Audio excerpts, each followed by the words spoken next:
ہمسایہ ہمسائے کو قتل کرے، ہمسایہ ہمسائے کا سر لے کے جائے. جب سفیانی کوفے میں آ جائے، جو شام کی تحریک ہے یہ سفیانی کی تحریک ہے، یہ سفیانی کی تحریک ہے جو شام میں شروع ہوئی، یہ سفیانی کی تحریک ہے. اب یہ ختم ہونے والی نہیں ہے سوائے اس کے کہ ظہور پر جا کے ختم ہوگی.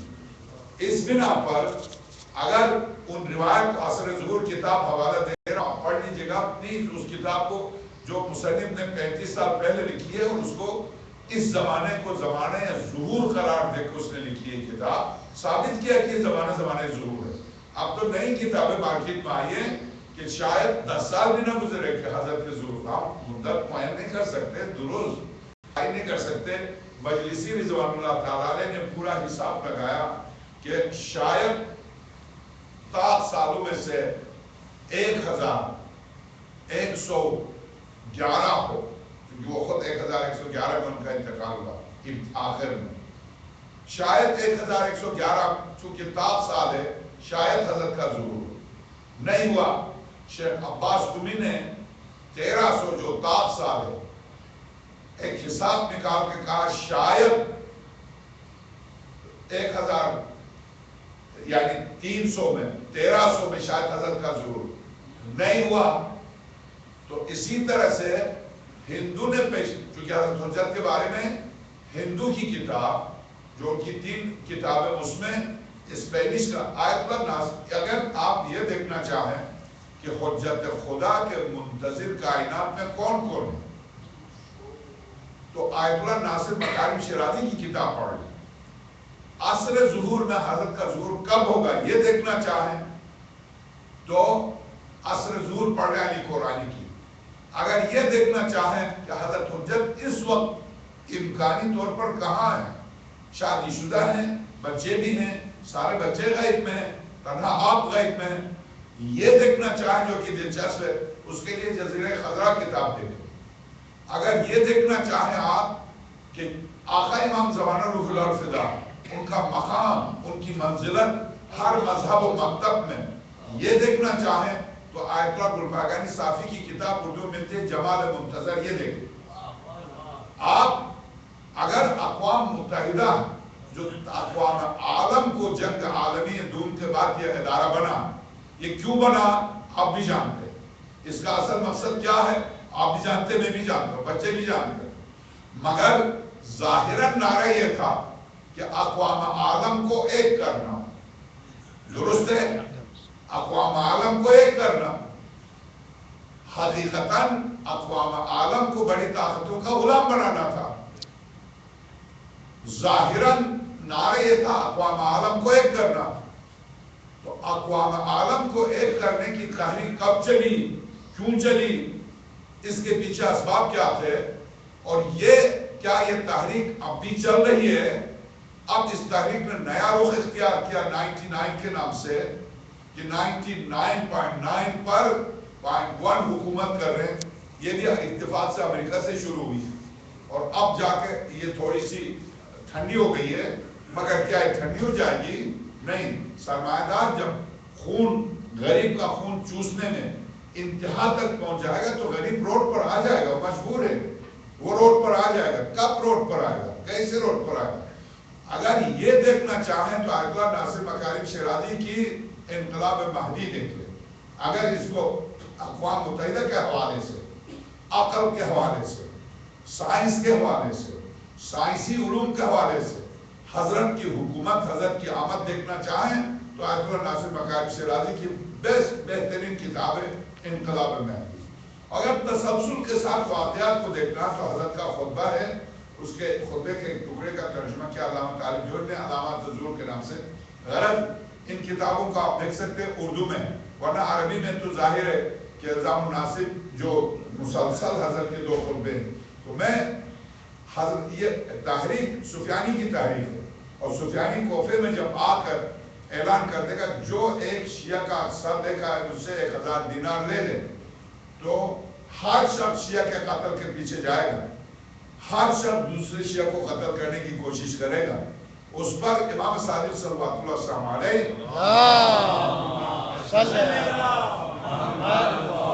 سورہ مبارکہ بقرہ کی اس آیت کی تلاوت کر کے روتے ہیں. وَلَنَبْلُوَنَّكُمْ بِشَيْءٍ مِّنَ الْخَوْفِ وَالْجُوعِ وَنَقْصٍ مِّنَ الْأَمْوَالِ وَالْأَنفُسِ وَالثَّمَرَاتِ وَبَشِّرِ الصَّابِرِينَ الَّذِينَ إِذَا أَصَابَتْهُمْ مُصِيبَةٌ قَالُوا إِنَّا لِلَّهِ وَإِنَّا إِلَيْهِ راجعون. ابو بصیر کہتے ہیں مولا کب تک روئے گا؟ یہ امتحان کی منزل تھی، ایک دفعہ امتحان ہو گیا تو حضرت نے فرمایا نہیں، یہ امتحان اگرچہ اگر آپ غور کریں آیات پر تو یہ کربلا کے سلسلے میں مجلس ہے. ظاہر ہے خدا جب مجلس پڑھے گا تو مولوی کی طرح تھوڑی پڑھے گا، یہ مجلس ہے، مجلس ہے قرآن کریم میں. مگر حضرت امام صادق رحمۃ اللہ علیہ فرماتے ہیں اس کا تعلق قائم کے ظہور سے بالکل قریب ترین شیعوں سے متعلق ہے. یہ امتحان کن شیعوں سے لیا جائے گا. تو اب قرآن کیا کہتا ہے اس پر غور کیجئے گا کہ احسب الناس ان یترکوا ان یقولوا آمنا، کیا لوگ یہ سمجھتے کہ مومن ہے کہنے سے جنت کے دروازے کھول کے کہہ دیا کہ ہاں ہاں بالکل مومن ہو آ جاؤ جنت میں. آپ یہ غور کیجئے، اکثر و بیشتر میں ان آیات کی تلاوت میں مثال آپ کی خدمت درج کرتا ہوں اپنے لیے، مومن کے لیے. یا چھوٹا سا گھر لیتے ہیں آپ، کس قدر زحمت کے بعد گھر لیتے ہیں آپ. ایک گھر لیتے ہیں آپ، مکان بچوں کے ساتھ رہنے کے لیے، 4 کمرے 5 کمرے 2 بیڈ روم 3 بیڈ روم، جیسے آپ کی فیملی ویسے گھر. درست. اور جگہ کے اعتبار سے دیکھتے ہیں کہ جگہ مناسب ہو، محلہ بہت اچھا ہو، اسکول بہت اچھے ہوں، ماحول بہت اچھا ہو. تو جیسے محلہ جتنا اچھا ہوگا آپ کے مکان کی قیمت اسی اعتبار سے ہوگی. سبحان اللہ. درست ہے. یقین جانیے وہاں بھی بالکل اسی طرح سے، وہاں بالکل اسی طرح سے ہے کہ سرور کائنات کی ہمسائیگی ایسی تھوڑی ملے گی، امیر المومنین کی ہمسائیگی ایسی تھوڑی ملے گی، آقا حسین کی ہمسائیگی ایسے تھوڑی ملے گی، کسی خاتون کو شہزادی کی ہمسائیگی ملے ایسے تھوڑی ملے گی. یہاں آپ دیکھتے ہیں شریفانہ ماحول میں جانے کے لیے بچوں کا ماحول ٹھیک ہو، اسکول اچھا ہو، محلہ اچھا ہو، کتنی قیمت ادا کرنی ہوتی ہے.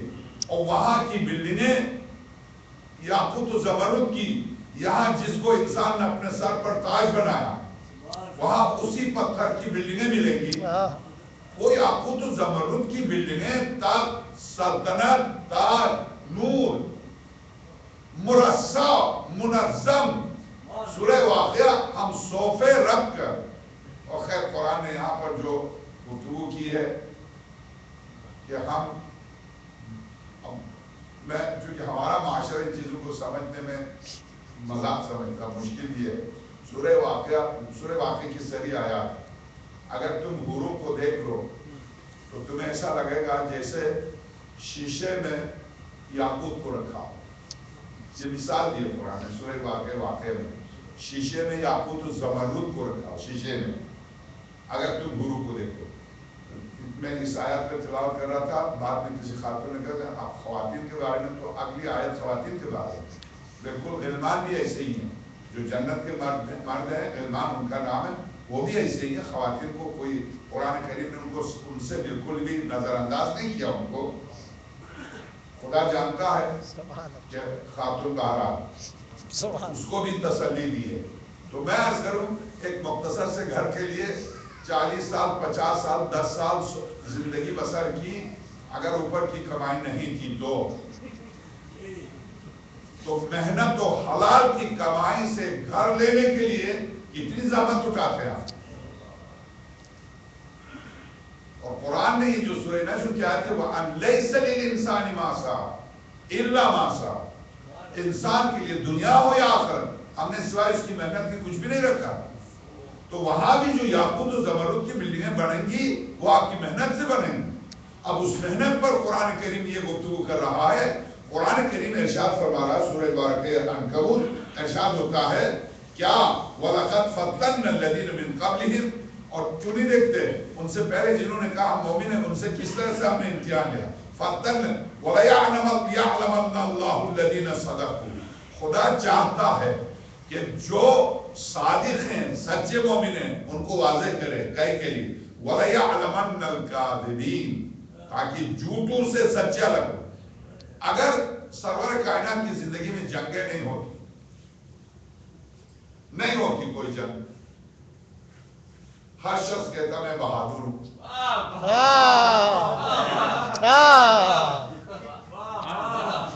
ہر شخص کہتا میں بہادر ہوں. جنگ نے پول کھول دیا کہ کون بہادر ہے، کون پہاڑی پر جا. نعرے حیدری. سبحان اللہ سبحان اللہ. بہرحال سچے پہاڑی پر نہیں جاتے. وَلَقَدْ فَتَنَّا الَّذِينَ مِنْ قَبْلِهِمْ فَلَيَعْلَمَنَّ اللَّهُ الَّذِينَ صَدَقُوا وَلَيَعْلَمَنَّ الْكَاذِبِينَ. جھوٹوں کو واضح کرے. ام حسب الذین یعملوا السیئات. دیکھیے صریح قرآن کریم کیا ہے. ام حسب الذین یعملون السیئات، جو گناہ کرتے سیئات چھوٹے گناہ، بڑے گناہ کبائر، جو کبائر سے قرآن کریم نے خود کہا ان یسبقونا، وہ یہ سمجھتے کہ ہم کر رہے ہیں، شاید خدا کو نہیں پتا. کیا وہ یہ سمجھتے کہ ہم نوٹ نہیں کرتے؟ کیا وہ یہ سمجھتے کہ ہمارے لکھنے والے بھول گئے ہیں، سو گئے ہیں؟ ان یسبقونا، ہم سے آگے بڑھ جائیں گے. ساء ما یحکمون، گناہ سے زیادہ برا گناہ ہے یہ سوچنا کہ خدا نہیں دیکھ رہا. ساء ما یحکمون، یہ کیسے ہیں، کس طرح سے سمجھتے ہیں؟ سو رہا ہوں، مجھے نہیں پتا، میرے فرشتے سو رہے ہیں. ساء ما یحکمون. من کان یرجو لقاء اللہ، جو اللہ سے ملاقات کو چاہتا ہے، فإن اجل اللہ لآت، وہ وقت معین، اجل معین آنے والا، تیار ہو جاؤ ملاقات کے لیے. وَهُوَ السَّمِيعُ الْعَلِيمُ، وہ سننے والا اور دیکھنے والا. یہاں پر قرآن کریم نے یہاں تک تو ارشاد فرمایا کہ تم یہ نہ سمجھو کہ مومن ہیں کہنے سے ہم تمہیں بس آزادی سے چھوڑ دیں گے. سورہ واقعہ لقمان، یہ سورہ عنکبوت کی آیات تھی. سورہ لقمان تلک آیات الکتاب الحکیم، یہ وہ آیات ہیں قرآن کریم کی ہدی و رحمت للمحسنین، یہ صرف محسنین کے لیے جو احسان کرتے ہیں ان کے لیے رحمت ہے. یہ کون ہے محسن؟ الذین یقیمون الصلاۃ، وہ لوگ ہیں جو نماز کو قائم کرتے ہیں. ویؤتون الزکاۃ، زکات دیتے ہیں. وہم بالآخرۃ هم یوقنون، اور آخرت پر یقین رکھتے ہیں. اولئک علی ھدی من ربہم، یہی وہ ہدایت کی راہ پر ہیں جو پروردگار کی ہدایت کی راہ اس پر ہے. وَأُولَئِكَ هُمُ الْمُفْلِحُونَ، یہی نجات یافتہ ہیں. وَمِنَ النَّاسِ، اب یہاں سے قرآن کریم کا اعجاز دیکھیے. وَمِنَ النَّاسِ مَن يَشْتَرِي لَهْوَ الْحَدِيثِ، اور لوگوں میں سے کچھ وہ ہیں جو لہو و لعب کی باتوں کو خریدتے ہیں. سرور کائنات کی زندگی میں کوئی ویڈیو اور آڈیو تھوڑی بکتے تھے. یہ اعجاز قرآن ہے. سبحان اللہ سبحان اللہ. یہ اعجاز قرآن ہے. قرآن کریم کا یہ ارشاد کہ وَمِنَ النَّاسِ مَن يَشْتَرِي لَهْوَ الْحَدِيثِ، لہو الحدیث کس کو کہتے ہیں؟ گانے کو، ڈانس کو. اور لوگوں میں سے وہ ہیں جو ڈانس کو خریدتے ہیں اور بیچتے ہیں. تو قدیم زمانے میں تو ڈانس کی خرید و فروخت نہیں ہوتی تھی، ڈانسر کی خرید و فروخت ہوتی تھی. سبحان اللہ سبحان. یہاں ڈانسر کی بات نہیں اور ڈانس کی بات ہو رہی ہے. گانے والے کی بات نہیں اور گانے کی بات ہو رہی ہے. لہو الحدیث کی بات ہو رہی ہے، لہو الحدیث والے کی بات نہیں ہو رہی ہے. لہو الحدیث کو بیچیں گے اور خریدیں گے. صریح قرآن کریم اعجاز قرآن ہے. اعجاز کہاں کون سوچ سکتا تھا اس زمانے میں کہ گانے بیچے بھی جا سکتے ہیں، خریدے بھی جا سکتے ہیں. کیسے ارشاد ہوتا ہے وَمِنَ النَّاسِ، اور لوگوں میں سے کچھ وہ لوگ ہیں مَن يَشْتَرِي لَهْوَ الْحَدِيثِ، یہ کیوں؟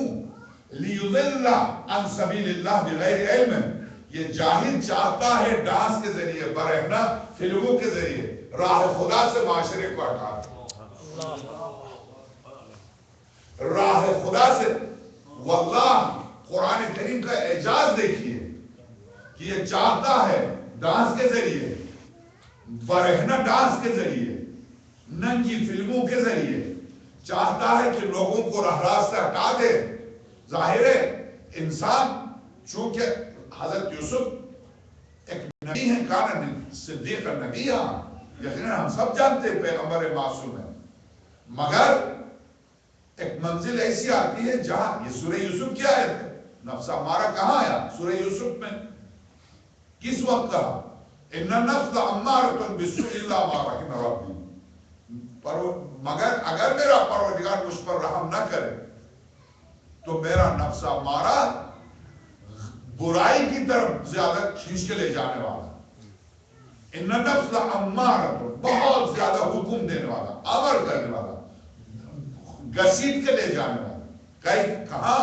برائی کی طرف، لامارۃ بالسوء، برائی کی طرف، الا ما رحم ربی، مگر میرے پروردگار کی رحمت سے میں بچتا ہوں۔ درست؟ تو ظاہر ہے میں اور آپ تو معصوم نہیں ہیں، ہم معصوم نہیں ہیں۔ 1,24,000 انبیاء یہاں بیٹھ جائیں عصمت اور غیر عصمت میں فرق بتانے کے لیے، 1,24,000 انبیاء یہاں تشریف رکھتے، حضرت آدم کے پاس جا کر آپ ایک بات کہتے، جب وہ بات گھوم کے خاتم الانبیاء تک آئے گی تو نہ لفظ میں تبدیلی ہوگی، نہ سبحان اللہ سبحان اللہ، نہ لفظ میں تبدیلی آئے گی، نہ معنی میں تبدیلی آئے گی۔ اس کے برعکس ہم آپ 1,00,000 نہیں 10 آدمی، سبحان اللہ، 10 آدمی، میں ڈاکٹر صاحب سے معذرت کے ساتھ، یا میں الٹا کہہ دوں، ڈاکٹر صاحب بہت مومن متقیہ، ڈاکٹر صاحب مجھ سے کوئی بات کرے، میں ان مومن سے کہہ دوں، صاحبزادے سے، وہ ان سے کہے 10ویں تک پہنچنے تک نہ وہ معنی رہیں گے نہ وہ الفاظ سے، اس کی وجہ ذہن معصوم نہیں ہے، ذہن معصوم نہیں ہے۔ تو جب ایک بات کی یہ حالت ہے، تو جب انسان جو خواہشات کا گرا ہوا، جس کے بارے میں خاص طور سے سورہ ہجر، سورہ حجرات، سورہ صاد، شیطان نے قسم فبعزتک، تیری عزت کی قسم، راہ مستقیم پر بیٹھ کر اٹھا کے پھینک دوں گا ان کو، کہ جن کی وجہ سے تو نے مجھے بارگاہ سے ہٹا دیا۔ آپ جانتے کس کو؟ راہ مستقیم پر بیٹھ کر، پاگل ہے فلم کے دروازے پر بیٹھے گا، وہ تو دیکھ کے مسکرائے گا، جا رہے جا شراب خانے کے دروازے پر کیوں بیٹھے گا؟ سبحان اللہ سبحان، اور جہاں میں جو اسلام کے نام سے یزید، معاویہ، اور جس طرح سے آپ جانتے ہیں، ابلیس کے لیے یہی کافی ہے، اس نے کام کر لیا ہے، لائن پر لگا دیا، نماز پڑھیں گے، روزہ رکھیں گے، 10 منٹ پہلے افطار کر کے اس کو باتیں کر دیں گے، سبحان اللہ سبحان، نماز پڑھیں گے، سرور کائنات کے بارے میں لکھیں گے، آپ خود کے پڑھتے تھے، خود باندھ کے پڑھیں گے، نماز پڑھیں گے، سرور کائنات کے بارے میں 10 روایتیں بخاری میں باب السجدہ میں 10 روایتیں نقل کی۔ ایک الجزائری سنی شیعہ ہوا، نماز جمعہ میں آتا میرے پاس، انہوں نے کہا سید مجھے ذرا بخاری سے دکھا دو سجدے کے بارے میں ساری پہلی جلد میں باب السجدہ نکالا، اسے حیرت ہوئی، وہ پوری کاپی نکال کے اپنے موبائل فون سے فوٹو نکال کے لے کے گیا۔ پہلی روایت ہے جعلت لی الارض مسجدا وطہورا، 1,24,000 انبیاء میں سے میں وہ ہوں جس کے لیے پوری زمین کو پاک اور سجدگاہ قرار دیا، یہ زمین سجدگاہ ہے، اسی پر سجدہ کرنا۔ اس کے بعد اس روایت کے بعد 10 روایتیں نقل کی، اور عجیب بات، امام مالک سے یہ روایت نقل کی، امام مالک ابن انس کہتے ہیں کہ جب دھوپ تیز ہوتی تھی اور سخت گرمی ہوتی تھی تو سرور کائنات کی جیب میں تو تکیہ ہوتی تھی، اس کو نکال کے اس پر سجدہ کرتے تھے، اور ہم سے نہیں ہو سکتا تھا، ہمارے پاس کوئی تکیہ ہوتی نہیں تھی، ہم اپنے کپڑوں پر سجدہ کرتے تھے۔ تو کپڑوں پر سجدہ کرنا امام مالک کا کام، تکیے پر سجدہ کرنا خاتم الانبیاء کا کام۔ نعرے اب اسے حیرت ہوئی ان روایات کو دیکھ کر، ان روایات کو دیکھ کر اسے حیرت تعجب ہوا کہ سرور کونین خاک پر سجدہ کرتے ہیں۔ اور 900 ہجری کا جلال الدین سیوطی، جس کی در منصور مشہور ہے، اس نے پوری کتاب لکھ دی الاتقان کے نام سے، یقین کے نام سے الاتقان. اس میں لکھ دیا کہ وہ ٹکیا جس پر پیغمبر خدا سجدہ کرتے تھے وہی جو آج شیعہ سجدہ کرتے وہی ٹکیا. یعنی لکھیں گے نہیں کریں گے. تلقین کے لیے 2 جگہ بخاری میں لکھا باب جنائز میں، ساتھ نماز کی تلقین، حضرت فاطمہ بنت اسد سلام اللہ علیہا کی تلقین. بخاری نے لکھا سرور کائنات زبان کو قریب کر کے کچھ بتا رہے تھے اور کچھ سن رہے تھے. لفظ تلقین لکھا ہے باب جنائز پہلی جلد بخاری. لفظ تلقین کبھی دیکھا آپ نے ان کو مردے کو تلقین کرتے ہوئے؟ وہ کیوں کریں گے تلقین؟ مرنے والا بھی جانتا ہے کہ وہ کریں گے. انہیں پتا ہے کہ آپ وہ سننے والا نہیں. جب جہاں سننا تھا تو نہیں سنا. سبحان اللہ.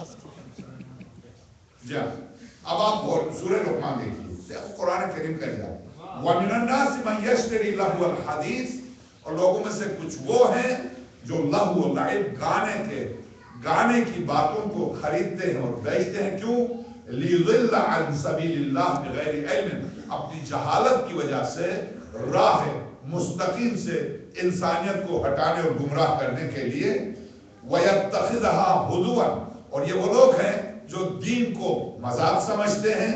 اولئک لہم عذاب مہین، ہم بھی جس طرح سے یہ دین کے عذاب شدید نہیں کہا، عذاب علیم نہیں کہا، دردناک، علیم کے معنی دردناک اور شدید کے معنی شدید عذاب. مہین کہا، مہین کی کیا معنی؟ مہین اہانت سے ہے، توہین آمیز. چونکہ یہ وہ لوگ ہیں جو یہاں دین کی توہین کرتے ہیں، وہاں بھی ہم عذاب میں ان کی ایسی توہین کریں گے یہ بھی سمجھ جائیں گے توہین کسے کہتے ہیں. عذاب مہین، دردناک عذاب میں. تو ارشاد ہوتا ہے مہین. وَإِذَا تُتْلَى عَلَيْهِ آيَاتُنَا وَاللَّهُ مُسْتَكْبِرًا، جب میری آیت کی تلاوت کی جاتی ہے تو اکڑ کے مڑتا ہے، مستکبر تکبر کے ساتھ وہ موڑ لیتا ہے. مستکبر کأن لم یسمع، ایسا لگتا ہے جیسے اس نے میری آیتیں سنی ہی نہیں. کمن لم یسمع، جیسے اس نے سنا ہی نہیں، انسنی کری. لم یسمع کأن فی اذنیہ وقرا، ایسا لگتا ہے جیسے اس کے کانوں میں پردے پڑ گئے.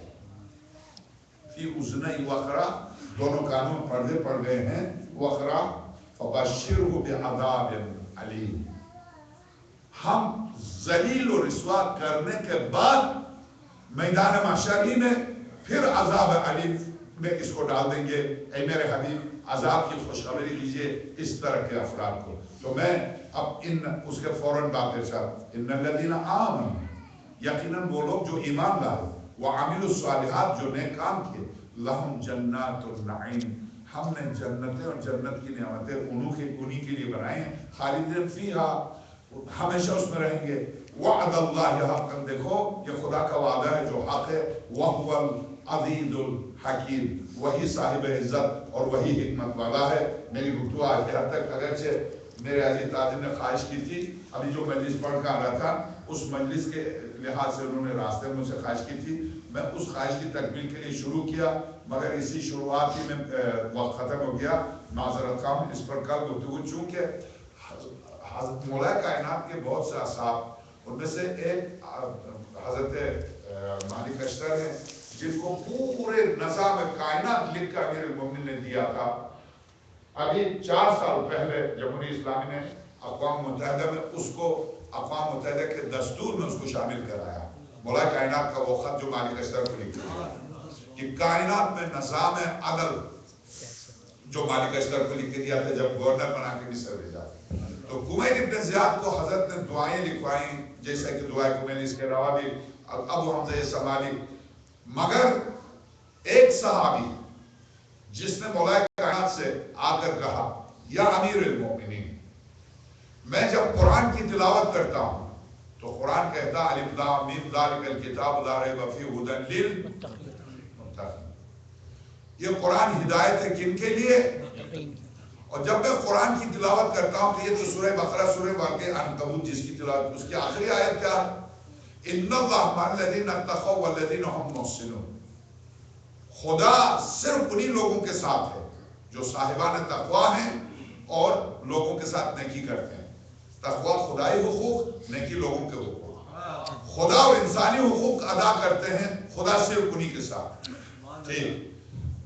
قرآن کریم رسول متقین کا، خدا متقین کا. ازلفت الجنت للمتقین، میں نے جنت کو زینت دی ہے صرف متقین کے لیے. جنت متقین کی، علی متقین کے، پیغمبر متقین کا، کائنات متقین کی. یا امیر المومنین متقین ہیں کون؟ جن کا صدقہ اس کائنات میں ہم کھا رہے ہیں. یہ کون ہے؟ یہ لوگ کون؟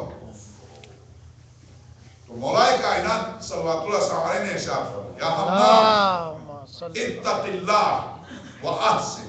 حمام تقوی الہی اختیار کرو اور مخلوق خدا پر احسان کرو. فإن اللہ مع الذین اتقوا والذین هم محسنون، اس لیے کہ خدا صاحبان تقوی اور احسان کرنے والوں کے ساتھ ہے. فلم یکتفی الحمام، حمام نے اس جملے پر اکتفا نہیں کیا. فعزم علیہ، قسم دی امیر المومنین، یا امیر المومنین آپ کو اس میں جلالت کی قسم دیتا ہوں، آپ مولا المتقین، آپ امام المتقین، آپ تک پہنچنا کسی کے بس میں نہیں. قرآن نے امام المتقین کے فضائل بیان نہیں کیے. امام المتقین کے جب فضائل بیان کیے ہیں تو وہ تو قدرت نے اس طرح سے فضائل بیان کیے. سورہ بارکہ قمر مقعد صدق عند ملیک مقتدر، صوفے میں نے رکھے ہیں. کس کے لیے؟ ملیک مقتدر کے پاس، خدا کے پاس صوفہ رکھا ہوا ہے. کس کے لیے صوفہ؟ کس کی ضرورت ہے؟ یا امیر المومنین آپ کی تو جگہ ہی الگ ہے، منزل ہی الگ ہے. مجھے کوئی کوٹھی دی جائے گی، مجھے کوئی بلڈنگ دی جائے گی، مجھے پتھر یاقوت زمرد. آپ رضا الہی، آپ مرضی الہی، آپ رضوان الہی میں رہیں گے. رضوان الہی اس مقام تک ہے جہاں انبیاء کی بھی رسائی ہے. مگر یہ متقین کون؟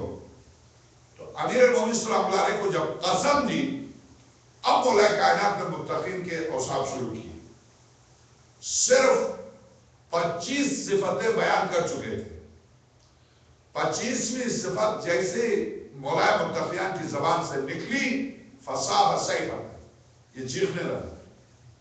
حضرت نے پلٹ کے دیکھا ہے زمین پر گر چکا، زمین پر گر چکا، روح پرواز کر چکی ہے، انتقال کر چکا. تو مولا کائنات نے فرمایا مجھے یقین تھا، میں اسی لیے نہیں چاہتا تھا میں اس کو سناؤں، چونکہ یہی لوگ میری محفل کے رونق ہیں. مجھے یقین تھا یہ مجھے چھوڑ کے چلا جائے. میں نے جب متقین کے اوصاف بیان کیے تو اس بیان میں اس کی روح بلند ہوتی گئی، بلند ہوتی گئی، بلند ہوتی گئی. جسم میرے سامنے، روح اس کی بلند ہوتی گئی. جب میں اس کی آخری منزل تک پہنچا چکا تو روح نے پلٹ کے اس کی جسم سے کہا میں نہیں آ رہی.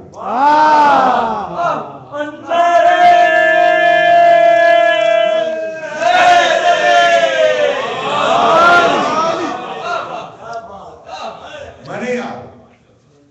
تو یہ چل بسا. تو اس خطبے پر خواہش تھی میں کل یہ پورا خطبہ پیش کر دوں گا آپ کی خدمت میں کل.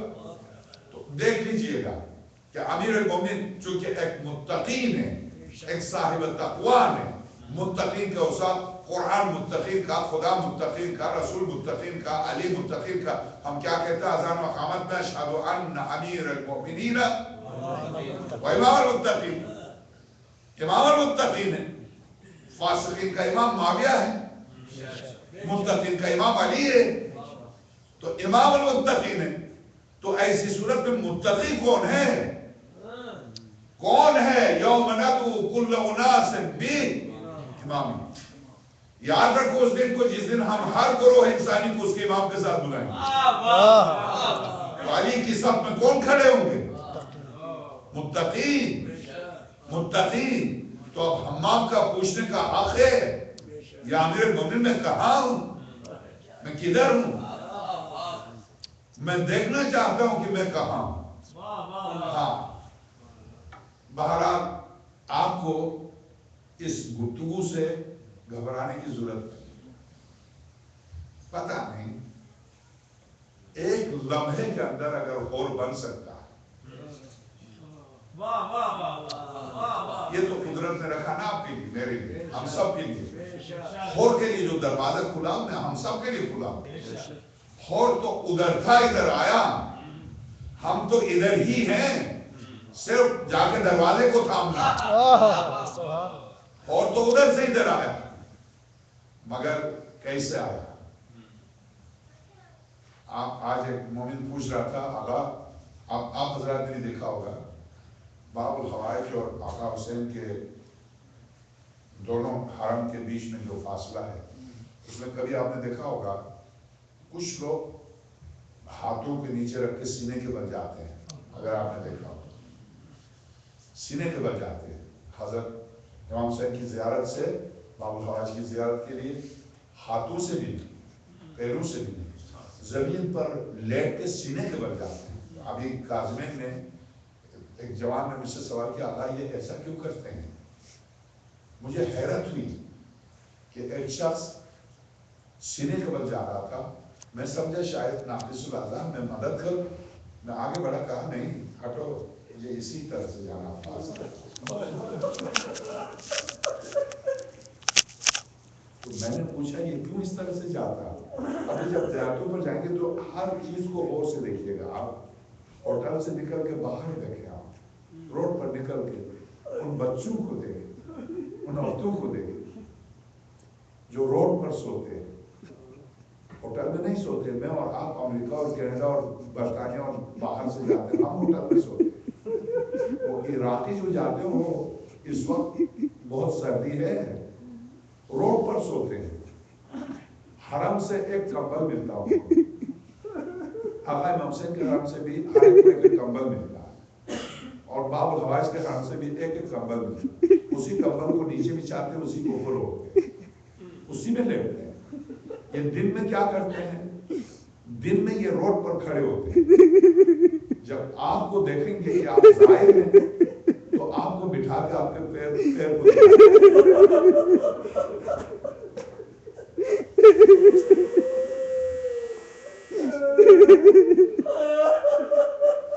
آپ کے پیروں کو دھلاتے ہیں، دھلا کے اس پانی کو برتن میں جمع کر کے اس پانی کو لے کے جاتے ہیں، لے جاتے ہیں، کیا کرتے ہیں؟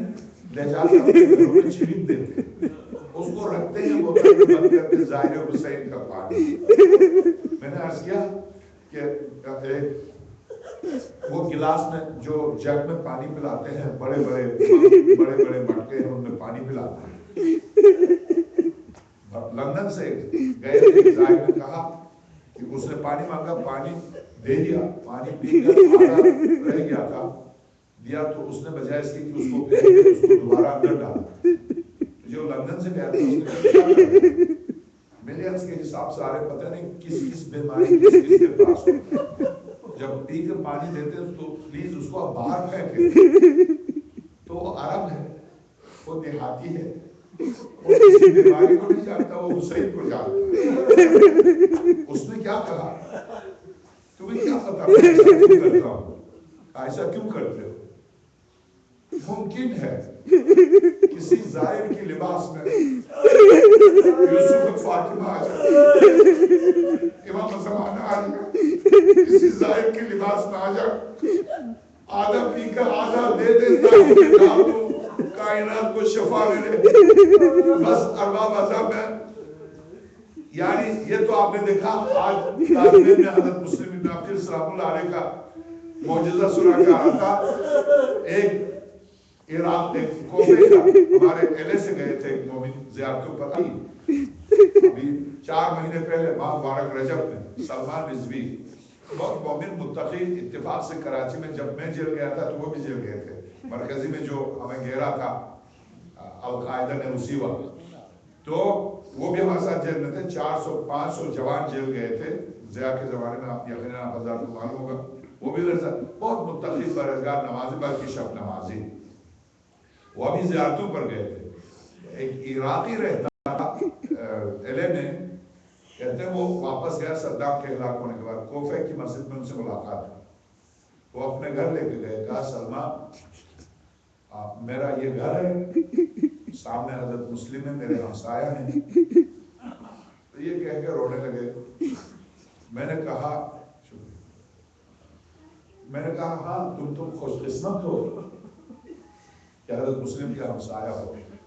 تو روتے ہوئے کہا ہاں افسوس ہے کہ ہم کوفے والے مجھے ندامت شرمندگی ہے. مجھے ہارٹ اٹیک ہوا, میں بغداد گیا. بغداد جب میں گیا تو ڈاکٹروں کی کمیٹی بیٹھی اور اس نے کہا کہ اسی وقت آپریشن کرا لو ورنہ تم کس طرح سے زندہ ہو ہمیں نہیں پتا, چاروں رگیں تمہاری بند ہیں. تو میں نے کہا نہیں مجھے جانے دو, میں گھر جا کے وصیت کر کے آ جاؤں. دوبارہ کوفہ آیا. کوفہ آ کر میں نے وصیت نامہ لکھا, چونکہ اس طرح کے ظاہر ہے ایسے آپریشن کے لیے وصیت لکھوا دیتے ہیں. وصیت لکھ کے بچوں سے کہا, بیوی سے کہا. اس کے بعد رات کو میں گیا حضرت مسلم کے پاس. حضرت مسلم عقیل سے کہا اے مسلم عقیل, درست ہے میں کوفے کا, میں اسی غدار و بے وفا قوم سے جس نے آپ کو بلا کے آپ سے بے وفائی کی. میں آپ کا ہمسایہ ہوتے ہوئے آپ کو ہمسایگی کا حق ادا نہیں کیا. مگر مسلم عقیل آپ تو اس گھر سے تعلق رکھتے ہیں, اس علی کے گھرانے سے کہ جس نے اپنے قاتل کو دودھ پلایا تھا. میں آپ کا ہمسایہ ہوں, میں صرف اپنے ہمسایگی کا حق مانگنے آیا پاس. آپ مجھے نہ دیکھیں, اپنے لطف و کرم کو دیکھیں. آپ مجھے اور میرے خاندان کو نہ دیکھیں, اپنے لطف و کرم اور اپنے خاندان کو دیکھیں. میں خوب رویا, ذری سے لپٹ کر رویا اور رو کے میں واپس آیا. واپس آ کے صبح ہو گئی, میں چلا گیا بغداد آپریشن کے لیے. جب میں بغداد پہنچا تو ڈاکٹروں کی کمیٹی بیٹھی اور اس نے دیکھا تو ڈاکٹر نے کہا تم نے اتنی جلدی کس سے آپریشن کرا؟ میں نے کہا میں نے کسی سے آپریشن نہیں کرا. نہیں آپریشن ہوا ہے, اور ایسا آپریشن تو برطانیہ اور امریکہ میں بھی نہیں ہوگا. کس نے کیا؟ میں نے نہیں کرایا. نہیں ہوا ہے, باقاعدہ آپریشن ہوا. یہ نہیں کہ ایسے ہی ٹھیک ہوئی, نہیں آپریشن ہوا. تو کہتے ہیں سلمان میں سمجھ گیا کہ میرا آپریشن کس نے کیا. میں بس واپس آیا, حضرت مسلم کے پاس گیا, کہا میں تو شرمندہ ہوں, آپ نے اپنی ہمسائی کا حق ادا کیا. میں وہیں پر سویا حضرت مسلم کے حرم میں. مجھے نیند آئی. اسی وقت حضرت مسلم تشریف لائے. تم نے کیسے کہا کہ میں نے آپریشن نہیں کرایا؟ میں نے اپنے ہاتھ سے تیرا آپریشن کیا. تیرا آپریشن میں نے اپنے ہاتھ سے کیا. تم نے کیسے کہا میں نے آپریشن نہیں کرایا؟ میں نے کیا. اب میں بس میری گفتگو ختم. ہاں اس دروازے پر جب آپ جائیں تو پتہ نہیں شب روز اس طرح کے کتنے واقعات پیش آتے ہیں, کتنے مریض, کتنے معصوم. یہی نیو یارک سے گئی تھی خاتون, جس کے بچے کا بھی انتقال ہو گیا, شوہر کا بھی انتقال ہو گیا. مجھے وہ ایڈریس, اب میں نیو یارک جاؤں گا تو میں ان کے گھر جاؤں گا. اسی نیو یارک کا واقعہ ہے. بچے کا انتقال ہو گیا, معصوم بچہ تھا. شوہر کا بھی انتقال ہو گیا. خاتون حواس کھو بیٹھی, نیو یارک سے گئی تھی, کراچی کی مومنہ حواس کھو بیٹھی. یہ عجیب واقعہ ہے میرے آپ کے لیے, اس ان ہستیوں کے لیے نہیں. حواس کھو بیٹھی. نجف میں یہ واقعہ ہوا تھا. ان کے اچانک ان کے شوہر کا انتقال ہوا, نجف میں دفنا دیا. حالانکہ خوش قسمت ہے کہ وہ علیہ السلام نے کہا آپ امریکہ سے اور دنیا سے نجف لے کے جاتے ہوئے علیہ السلام. ان کا انتقال ہوا. شوہر چند دن کے بعد 6-7 سال کا بچہ تھا, اس کا انتقال. خاتون حواس کھو بیٹھی. ساری خواتین نے کہا چلے کربلا, تو کہنے لگی اب میرے پاس کیا رہ گیا جو کربلا, میں تو شوہر اور بچوں کو لے کے آئی تھی, نہ شوہر رہا نہ میرا بیٹا رہا. اب میں کیا کروں گی کربلا جا کے؟ نہیں آپ چلیں تو صحیح, آپ چلیں تو صحیح. خواتین زبردستی مومنہ کو لے کے گئے کربلا. واللہ باللہ یہ نیو یارک کا واقعہ, عجیب واقعہ. خاتون باب الحوائج کے ذریعے خواتین باب الحوائج ہیں, تو باب الحوائج کے دروازے پر گئی, جا کے گر گئی. عباس نے تو شوہر اور بیٹے کو لے کر آئی تھی.